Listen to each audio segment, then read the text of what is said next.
Welcome back to the Longarm Quilting Business Show. I'm Lindell from the Quilt Room in Melbourne, Australia.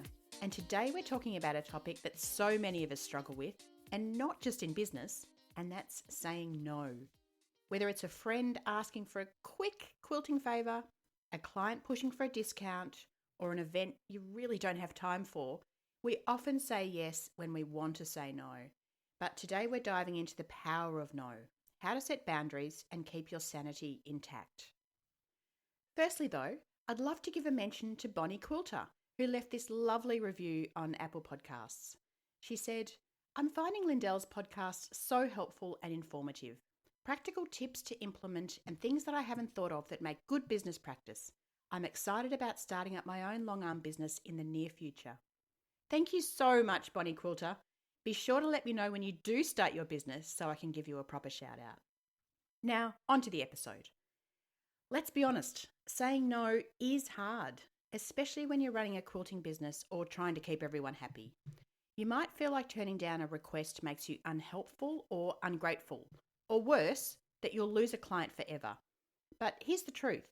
Every time you say yes to something that drains your time, energy, or resources, you're saying no to something that actually matters, like your best paying clients, your creative work, or even just a quiet night with a cuppa.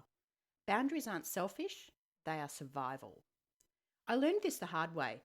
Quite a while back, a customer begged me to squeeze them in for a rush job, a king-size quilt with a tight deadline. I said yes, thinking I was being so helpful. Oh boy, was I wrong.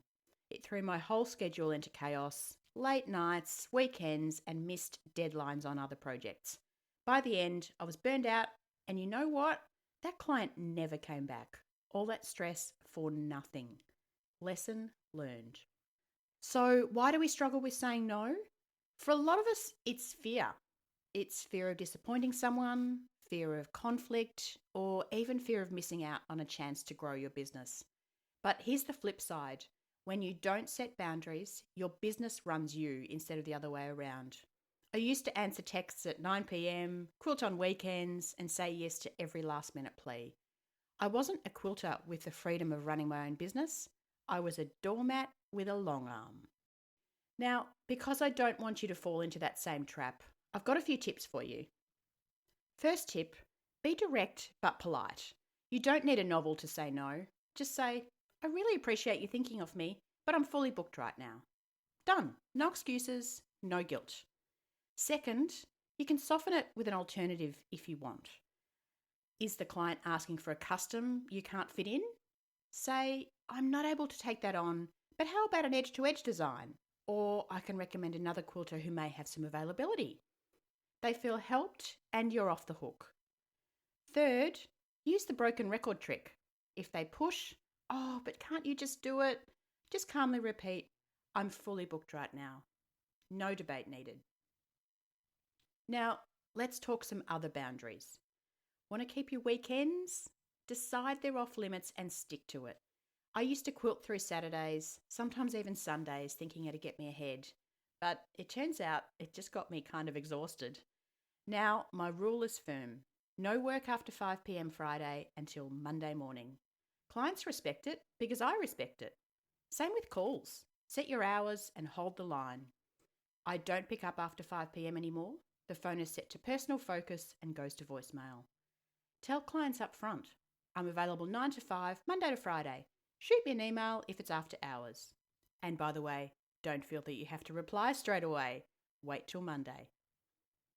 It's liberating. And guess what? The world doesn't end.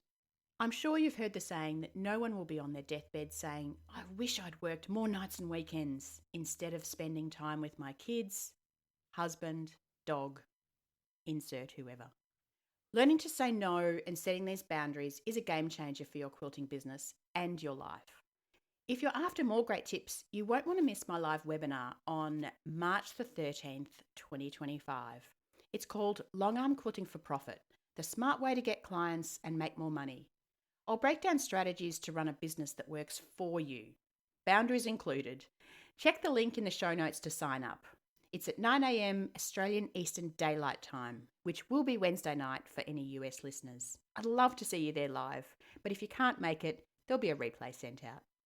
So your homework is to pick one boundary to set this week. Maybe it's no weekend work or no calls after dinner. Try it and then tell me how it feels. I'm cheering you on. Thanks for tuning into this episode of the Longarm Quilting Business Show. Please subscribe to the show to be notified about new episodes. And if you like what you hear, I'd love for you to leave a rating or a review. It helps others to find me. If you do leave a rating, I'll give you and your business a shout out on the show. Here's to quilting smart and living well.